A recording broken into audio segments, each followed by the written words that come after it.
வணக்கம். இந்த வீடியோவில் ரொம்ப சத்தான தட்டைப்பயித்தங்காயை வச்சு தான் ரொம்ப சுவையான குழம்பு எப்படி செய்கிறதுன்னு காமிக்க போகிறேன். இந்த தட்டைப்பயித்தங்காயை வாரத்தில் ஒரு தடவையாவது எடுத்துக்கோங்க. ரொம்ப சத்தான இந்த காயை கண்டிப்பாக எடுத்துக்கோங்க. இப்போ இதை 1 இன்ச் அளவுக்கு இது மாதிரி கட் பண்ணி எடுத்து வச்சுக்கோங்க. இந்த தட்டைப்பயித்தங்காயை இது மாதிரி கட் பண்ணி எடுத்து வச்சதுக்கப்புறம் சின்ன வெங்காயம் ஒரு 10 எடுத்துக்கோங்க. அதே மாதிரி பூண்டும் ஒரு 10 பல் எடுத்து வச்சுக்கோங்க. இப்போ இதோட நம்ம 2 தக்காளி எடுத்து வச்சுக்கலாம். இப்போ நம்ம செய்ய ஆரம்பிக்கலாம். கடாய் சூடு பண்ணிக்கோங்க. 1 டேபிள் ஸ்பூன் அளவுக்கு கடலெண்ணெய் சேர்த்துருக்கேன். நல்லா எண்ணெய் சூடானதுக்கப்புறம் 1/2 டீஸ்பூன் கடுகு சேர்த்துக்கோங்க.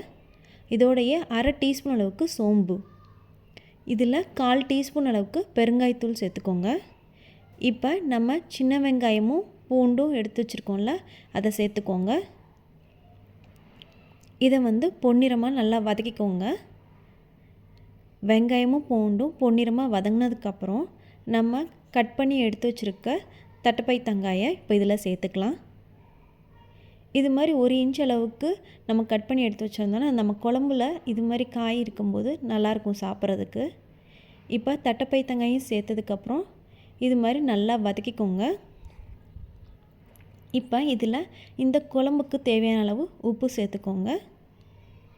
இதோட 1/2 டீஸ்பூன் அளவுக்கு மஞ்சத்தூள் சேர்த்துக்கலாம். இப்போ இது நல்லா வதக்கிக்கோங்க.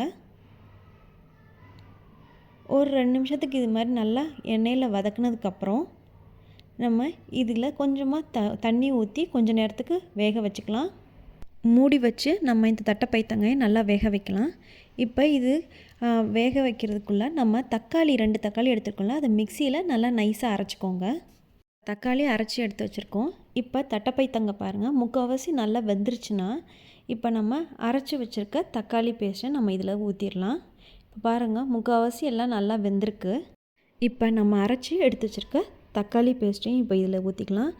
அடுத்து ஒரு சின்ன நெல்லிக்காய் அளவுக்கு புளி எடுத்திருக்கேன். அது புளி தண்ணியாக இப்போ ரெடி பண்ணியிருக்கிறத இப்போ இதில் கடாயில் புளி தண்ணியும் சேர்த்துக்கோங்க. இது நல்லா கொதி வரட்டும். இதிலேயே குழம்பு பவுடர், நான் வீட்டிலே செஞ்ச குழம்பு பவுடர் 1 ஸ்பூன் அளவுக்கு சேர்த்துருக்கேன். அடுத்து 1/2 ஸ்பூன் அளவுக்கு மிளகாய்த்தூள் சேர்த்துருக்கேன். இப்போ இதெல்லாம் சேர்த்து நல்லா கொதிக்க விடுங்க. நல்லா பச்சை வாசனை போக முடியும். அதாவது மீதி தட்டைப்பயித்தங்காயும் நல்லா வெந்ததுக்கப்புறம் இந்த குழம்பு ரெடி ஆயிரும். ரொம்ப சுவையாக இருக்கும். சாதத்துக்கு, இட்லி, தோசைக்கு கூட இந்த குழம்பு நல்லா டேஸ்ட்டாக இருக்கும்.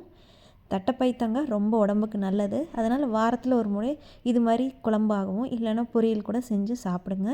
இப்போ பாருங்கள், நல்லா கொதிச்சிருச்சு. பச்சை வாசனையும் போய் குழம்பு சூப்பராக ரெடி ஆயிடுச்சு. இன்னும் கொஞ்சம் தண்ணி பதமாக இருக்குது. அதனால் இன்னும் ஒரு மூடி வைக்காமல் ஒரு 2 நிமிஷம் நான் கொதிக்க வைக்க போகிறேன். இப்போ கொதிக்க வச்சதுக்கப்புறம் கடைசியாக 1/2 டீஸ்பூன் அளவுக்கு நான் வெல்லம் சேர்த்துருக்கேன். ரொம்பவும் புளிப்பாக இருந்தாலும் சாப்பிட நல்லா இருக்காது. அதனால் இது மாதிரி 1/2 டீஸ்பூன் அளவுக்கு மட்டும் கொஞ்சமாக வெல்லம் சேர்த்துக்கோங்க. ரொம்ப டேஸ்ட்டாக இருக்கும். இப்போ பாருங்கள், ரொம்ப அருமையான, ரொம்ப சுவையான, சத்தான தட்டைப்பயித்தங்காய் குழம்பு ரெடி பண்ணிட்டோம். கடைசியாக கொத்தமல்லி தழையை இது மாதிரி தூவிக்கோங்க.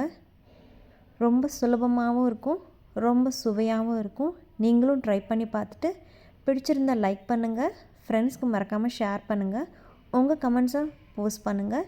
இது முடியும். நம்ம சேனலை சப்ஸ்கிரைப் பண்ணாதவங்களாக இருந்தால் மறக்காமல் சப்ஸ்கிரைப் பண்ணுங்கள். வீடியோ பார்த்ததுக்கு ரொம்ப நன்றி.